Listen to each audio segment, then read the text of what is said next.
Sante Mantal. Let's talk mental health.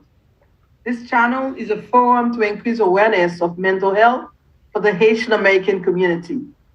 Let's Talk Mental Health is a weekly bilingual show co-hosted by Dr. Maggie Remy, family and board-certified psychiatric nurse practitioner, and me, Maryse Lamercie Emmanuel-Garcy, a licensed social worker, author of Our Mental Health Matters, an intergenerational conversation using our cultural lens.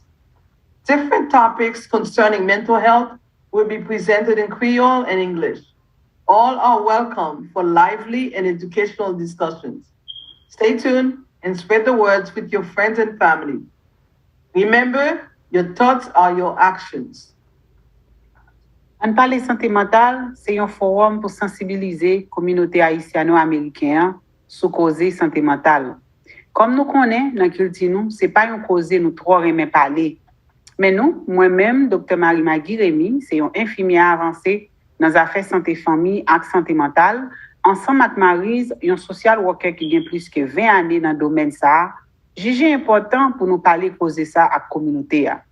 Comme ça, chaque semaine, nous avons une chance pour nous monter sur Facebook et YouTube pour un épisode sur un sujet qui a rapport avec la santé mentale.